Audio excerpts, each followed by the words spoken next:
বন্ধুরা, জীবনের সফলতা এটা এমন এক স্বপ্ন যা প্রতিটি মানুষই দেখে, কিন্তু সেই স্বপ্ন পূরণের পথে বেশিরভাগ মানুষই হারিয়ে যায়। কেউ মাঝপথে থেমে যায়, আবার কেউ শুরু করতেই পারে না।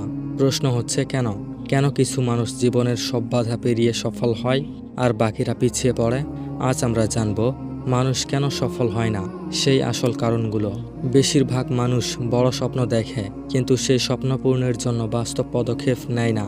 তারা অপেক্ষা করে সঠিক সময়ের, অথচ সঠিক সময় বলে কিছুই নেই। ব্যর্থতার ভয় তাদের প্রথম পদক্ষেপটাই থামিয়ে দেয়। অনেকে শুরু করে কিন্তু নিয়মিত থাকতে পারে না।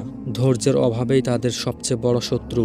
তারা ভাবে একদিনে ফল আসবে, অথচ সফলতার সময় চাই। তুলনা করার অভ্যেস তাদের মনোবল ভেঙে দেয়। অন্যের সাফল্য দেখে হিংসা করে, শিক্ষা নেয় না। অলসতা ধীরে ধীরে তাদের আত্মবিশ্বাসকে নষ্ট করে ফেলে। আত্মা নিয়ন্ত্রণের অভাবে তারা নিজেদের লক্ষ্য থেকে সরে যায়। পরিকল্পনা করে না, তাই প্রতিদিন সময় নষ্ট করে।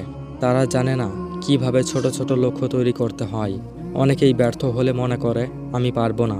তারা ভুলে যায় প্রতিটি সফল মানুষ অসংখ্যবার ব্যর্থ হয়েছে। অনেকে নেতিবাচক মানুষের কথা শুনে হতাশ হয়। পরিবেশের প্রভাব তাদের মানসিকতা বদলে দেয়। তারা বই পড়ে না, শেখে না, উন্নতি করে না। আত্মার সমালোচনা না করে দোষ দেয় ভাগ্যকে। সময় ব্যবস্থাপনায় তারা দুর্বল। প্রতিদিনের ছোট প্রচেষ্টাগুলোকে তারা গুরুত্ব দেয় না।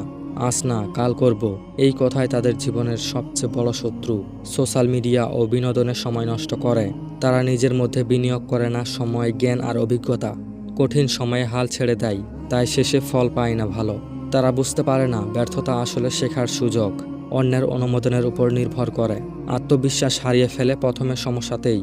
আমি পারবো না, এই চিন্তাটাই সফলতার পথে সবচেয়ে বড় দেওয়াল। তারা নিয়মিত আত্মা সমালোচনা করে না। একসাথে অনেক কিছু করতে গিয়ে ফোকাস হারায়। ভয় পায় ঝুঁকি নিতে।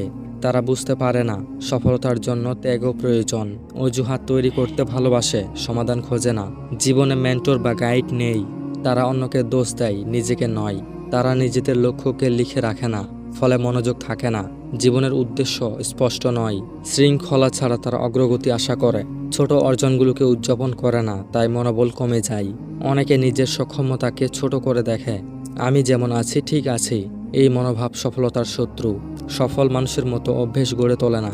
ব্যর্থ হলে আবার চেষ্টা করতে ভয় পায়। সহজ পথে যেতে চাই, কঠিন পথ এড়িয়ে চলে। কৃতজ্ঞতা হতে শেখে না, তাই ইতিবাচক শক্তি হারায়। জীবনযাপনের ভারসাম্য রাখে না। পরিবার বা সমাজের চাপকে কারণ বানায়। পরিকল্পনার চেয়ে স্বপ্ন দেখা নিয়ে বেশি ব্যস্ত থাকে। শেখার মনোভাব হারিয়ে ফেলে বয়স বাড়ার সাথে সাথে। সবচেয়ে বড় কথা, তারা কখনোই শুরু করে না। তো বন্ধুরা, সফলতা কোনো ভাগ্যের খেলা নয়। এটা হলো প্রতিদিনের ছোট ছোট সঠিক সিদ্ধান্তের ফল। যদি তুমি আজই শুরু করো, ছোট করে হলেও নিয়মিত থাকো, একদিন তোমার নামও সফলতার তালিকায় আসবে। তো সর্বশেষে একটা কথাই বলি, ভিডিওটি ভালো লাগলে লাইক করবেন, চ্যানেলটি সাবস্ক্রাইব করে পাশেই থাকবেন। ধন্যবাদ।